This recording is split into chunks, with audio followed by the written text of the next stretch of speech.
झारखंड में आबादी के समीकरण बदलने के साथ ही यहां लव जिहाद, लैंड जिहाद के साथ मजदूर जिहाद जैसे जैसे मामले भी सामने आने लगे हैं। खास तौर पर भोले भाले आदिवासी इसके शिकार हो रहे हैं इन दिनों। स्थिति ये है कि शासन सत्ता के स्तर पर भी ना तो संवेदना है और ना ही कोई कार्रवाई हो पा रही है। खास बात यह है कि ना इस गंभीर समस्या की ओर सरकार और प्रशासन का ध्यान है। दरअसल बाहर के राज्यों में झारखंड के बहुत सारे मजदूर पलायन करके जाते हैं, मेहनत मजदूरी करते हैं और घर वापस लौट भी आते हैं, लेकिन कुछ ऐसे भी हैं जो मजदूर जिहाद के शिकार होते जा रहे हैं। ना तो उनके पैसे घर आते हैं और ना ही उनकी कोई खोज खबर ही आती है। परिजन बेहाल और परेशान रहते हैं और जीवन को सुबक सुबक कर बिताने के लिए मजबूर हो जाते हैं। इसके अलावा उनके पास कोई रास्ता, कोई विकल्प भी नहीं दिखता। अपनी पीड़ा किसे बताएं, ये भी सोचकर मन महसूस कर रह जाते हैं। आइए इसके बारे में विस्तार से इस वीडियो के जरिए जानते हैं कि मजदूर जिहाद कैसे अस्तित्व में आया और इसके पीछे कौन है। केस स्टडी जानने से पहले आपको ये बता दें कि मजदूर जिहाद के बारे में प्रशासन भी अवगत है और सरकार की नजर में ये समस्या है, लेकिन अब तक कोई कार्रवाई इस मसले को लेकर नहीं हुई है। हम आपके लिए 3 केस स्टडी झारखंड के दुमका जिले से सामने लेकर आ रहे हैं, जो इस मजदूर जिहाद जैसे टर्म की तस्दीक करते हैं। दुमका जिले में आदिवासी मजदूरों का शोषण एक गंभीर समस्या बनती जा रही है। विशेष रूप से मुस्लिम मजदूर ठेकेदारों के माध्यम से इस तरह के उत्पीड़न किए जाने की घटनाएं वहां पे बढ़ रही है। मजदूरों को काम दिलाने के बहाने जम्मू कश्मीर, लेह लद्दाख जैसे दूर दराज के क्षेत्रों में ले जाया जाता है, लेकिन काम पूरा होने के बाद ना तो उन्हें उनका मेहनताना मिलता है और ना ही वो घर लौट पाते हैं।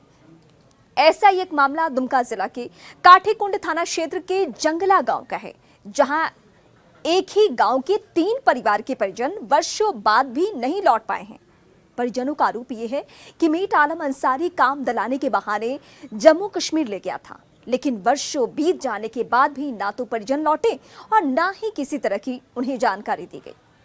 दुमका जिले के काठीकुंड थाना क्षेत्र के जंगला गांव के 3 आदिवासी परिवार सालों से अपने परिजनों की प्रतीक्षा कर रहे हैं, इंतजार कर रहे हैं, जिन्हें आलम अंसारी नाम का ठेकेदार काम दिलाने के बहाने जम्मू कश्मीर लेकर गया था। तीनों आदिवासी मजदूर अब तक घर नहीं पहुंच सके हैं। इस वजह से इनके परिवार गहरे संकट में हैं। इन्होंने दुमका पुलिस और राज्य सरकार से गुहार लगाई है, लेकिन अब तक कोई कार्रवाई नहीं हुई। आइए हम केस स्टडी के जरिए मुद्दे की गहराई समझते हैं कि इसके पीछे वजह क्या है। जंगला गांव के क्रिस्टोफर मुर्मू एकमात्र कमाने वाले थे, लेकिन वो आज तक नहीं लौटे। उनके घर में एक बुजुर्ग माँ और एक बेटी समी मुर्मू अकेले किसी तरह जिंदगी काट रही हैं। सुमी मुर्मू बताती हैं कि सालों पहले पिता क्रिस्टोफर मुर्मू को काम दिलाने के लिए एक मुस्लिम ठेकेदार जम्मू कश्मीर लेकर गया था, जो अब तक नहीं लौटे। अकेले किसी तरह जिंदगी बसर कर रही हैं और उन्हें देखने वाला सिवाय उनकी दादी के कोई नहीं है। वहीं दूसरा मामला एक अन्य आदिवासी महिला मनी किस्को का भी है, जिनके पति शिवधन मुर्मू भी आज तक नहीं लौटे। मनी किस्को बताती हैं कि एक ही गांव के 3 लोग डेहरी मरांडी, शिवधन मुर्मू और क्रिस्टोफर मुर्मू काम करने के लिए बाहर गए थे, लेकिन अब तक घर नहीं लौट सके हैं। इन तीनों को ही मुस्लिम ठेकेदार ही अपने साथ बाहर ले गए थे। तीसरा मामला डेहरी मरांडी का है, जो वर्षों बीत जाने के बाद भी नहीं लौटे हैं। डेहरी मरांडी की पत्नी जुबा सुरेन बताती हैं कि ठेकेदार आलम अंसारी इनको काम दिलाने के बहाने जम्मू कश्मीर ले गया था, लेकिन वो अब तक नहीं लौटे हैं। वहीं अब तीनों परिवारों के लोग काठीकुंड थाना में आवेदन देकर मेट आलम अंसारी पर कार्रवाई की मांग कर रहे हैं। इस मामले में काठीकुंड थाना प्रभारी त्रिपुरारी कुमार ने बताया कि जंगला गांव के 3 लोग लापता होने की उन्हें शिकायत मिली है। मामला 4 साल पुराना है और शिकायत पहली बार थाने पहुंची है। पुलिस इस शिकायत के मद्देनजर सभी बिंदुओं पर जांच पड़ताल कर रही है। पुलिस पीड़ित परिवारों के संपर्क में है और जांच के बाद ही इस पर कुछ भी स्पष्ट कहा जा सकता है। मुस्लिम ठेकेदारों का प्रभाव किस तरीके से रहा है वो भी बताती हूँ। एक जानकारी के अनुसार दुमका जिला और उसके आसपास के क्षेत्रों में लगभग 130 मुस्लिम यानी ठेकेदार सक्रिय हैं। दुमका में ही 14 मुस्लिम ठेकेदार हैं, जबकि मसलिया में 23, टेंगरा में 12, रामगढ़ में 6। इसके अलावा अन्य गाँव में भी इसी तरीके से इनकी सक्रियता है।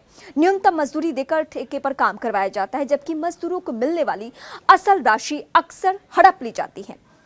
अब यह असमानता क्यों है ये भी बताते हैं। आदिवासी जनसंख्या का कम होना और उनकी आर्थिक और सामाजिक रूप से पिछड़ी स्थिति का फायदा मुस्लिम ठेकेदार उठा रहे हैं। ये आदिवासी मजदूरों को बाहरी राज्यों में लेकर जाकर शोषण करते हैं और फिर उन्हें वापस नहीं आने देते। ये एक तरह से मजदूर जिहाद की तरह देखा जा सकता है, जहां आदिवासियों की जिंदगी और उनके परिवारों की उम्मीदों को तोड़ा जा रहा है। आधार कार्ड और बैंक पासबुक की जब्ती बताया जाता है कि मुस्लिम एड्स द्वारा इन आदिवासियों का शोषण सिर्फ मजदूरी नहीं देने तक सीमित नहीं है।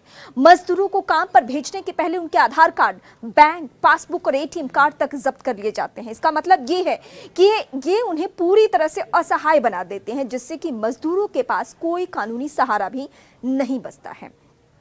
मालामाल होते हैं मुस्लिम ठेकेदार। स्थानीय लोगों का कहना है कि कुछ ठेकेदार अवैध तरीके से काफी संपत्ति अर्जित कर चुके हैं। अगर इस पर गहन जांच की जाए तो कई चौंकाने वाले तथ्य सामने आएंगे।